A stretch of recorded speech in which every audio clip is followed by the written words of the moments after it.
Thinking about moving to Charleston, South Carolina? This city has a lot to offer, but it's not without its challenges. Last time I did a pros and cons list was in 2020, and some things have changed since. So let's dive into the updated pros and cons of Charleston for 2025. I'll start with the positives. The first pro on my list is there are so many fun events and activities to do here year-round, from sightseeing and historic sites like Fort Sumter and Charleston Museum, to festivals like Spoleto, Southeastern Wildlife Exposition, a personal favorite, and the Charleston Wine and Food Festival. For a more casual vibe, you'll find farmers markets, breweries, local events, and plenty of parks. There's also the charm of walking downtown and exploring the city market, shops along King Street, and historic homes. Art and music lovers can enjoy art galleries, art walks, live performances of music. We went on a dark history tour of Charleston recently, and it was a fun and eye-opening experience. So many activities that tourists come to enjoy are right in your backyard, so it is really fun to live in a place where people come to vacation. The next pro is the coastal lifestyle. If you love being near the ocean like me, Charleston is a great place to be because you're surrounded by great beaches and waterways. You can go kayaking in Shem Creek or the many rivers, paddleboarding through the marshes, or just relax on the beach. We have 3 beaches: Folly Beach, Isle of Palms, and Sullivan's Island. Folly Beach is my personal favorite because it has a huge pier and you can find shark teeth on the sand, but they all have soft sand and great views, so you can't go wrong with any of them.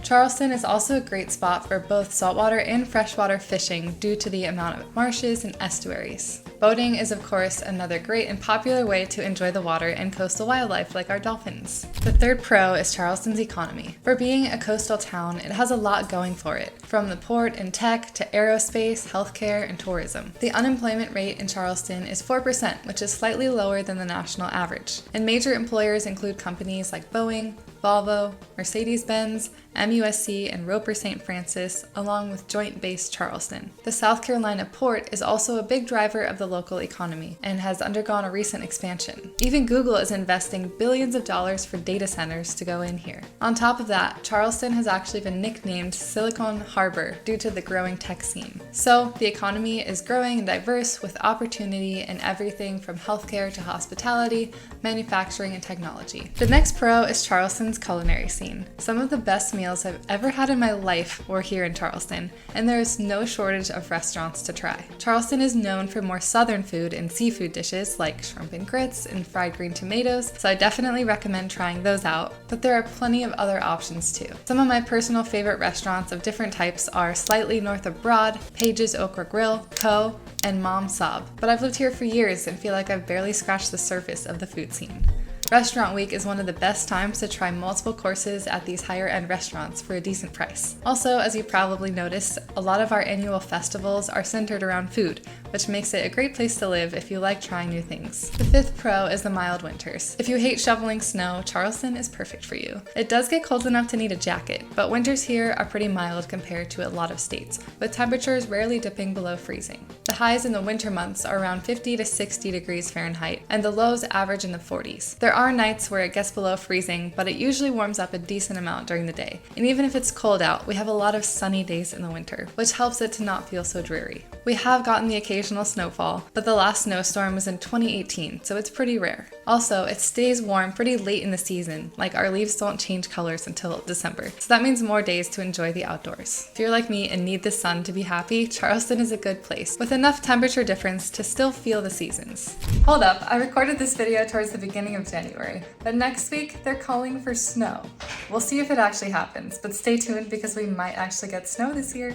Okay, so that wraps up the pros. Now let's talk about the not so great parts of Charleston. The first con is traffic and infrastructure issues. Traffic has been a growing issue every year to the point of being one of Charleston's biggest pain points. Routes like I-26, 526, and Highway 17 are often congested, especially during rush hours. Unfortunately, public transportation here is limited, so most people rely on cars, and with the growing population, more and more people are using the same roads. The infrastructure just has not kept up with the tens of thousands thousands of homes being built. And honestly, it's not an easy task just to add another lane, since a lot of the issues come down to the areas being connected by bridges. There are plans to improve the infrastructure with various projects in the works, but progress is very slow compared to demand. There's not an easy fix for this, but I recommend trying to dodge rush hour traffic if you can. And when researching where to live here, make sure you take into consideration your commute times, as that might have a significant impact on your quality of life. Some people end up having to commute an hour and a half to work when it would be a 30 to 40 minute drive without traffic. The next con I've heard people talking about is the urban sprawl. With Charleston's popularity comes rapid growth, and that's led to a lot of urban sprawl. Areas that were once quiet and scenic are now busy with new developments, from master planned single-family communities to apartment complexes. While this growth brings opportunities, and this is great for the current housing market with there not being enough inventory, it's also changing the character of some neighborhoods.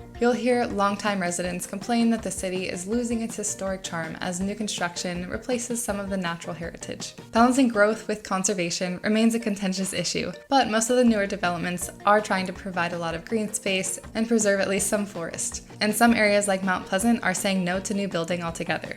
The next con is that Charleston summers are hot, humid, and not for the faint of heart. The intense heat and humidity can make being outdoors challenging in the summer. You definitely need to bring your water and bug spray, as no-see-ums, mosquitoes, and palmetto bugs also thrive in the summer months. Air conditioning is essential, but fortunately nearly all homes are equipped with it. While some find the heat manageable and even comparable to places they've come from, others struggle with the relentless heat and humidity. If you're not a fan of extreme summer weather, Charleston might take some getting used to. I generally am always cold, but in the summers, even I don't want to step outside. But for me, it's worth it for the perfect fall and spring days. The next con is weather risks. Charleston's location on the coast comes with certain weather risks, like hurricanes and flooding. Hurricane season from about June to November brings the potential for severe storms, and rising sea levels have made flooding more frequent, especially in the peninsula. This flooding can worsen during king tides or heavy rains, sometimes even causing road closures. While the city has been working on resilience efforts like drainage projects and seawall improvements, it will still be a challenge in the coming years.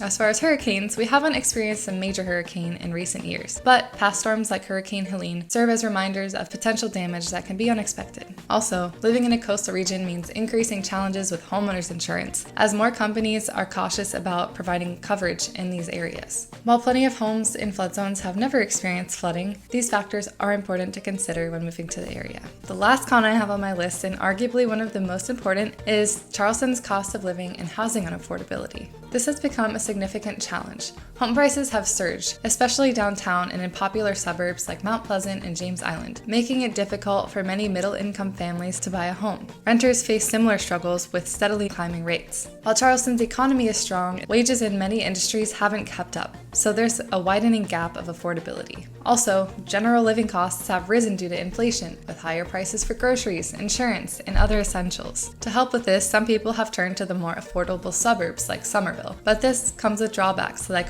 longer commutes, more traffic, and being farther away from the fun things to do. The growing popularity of Charleston has driven up the cost of calling it home. And that wraps up my list. So, is Charleston worth it? It all comes down to what you're looking for. If you like the history, culture, and coastal lifestyle, it might be a great fit, but the challenges like traffic, affordability, and weather are worth considering. There are obviously more pros and cons too, so I'd love to hear what you think, whether you're a local resident or considering moving to the area. Let me know what you'd add in the comments below, and thank you for watching!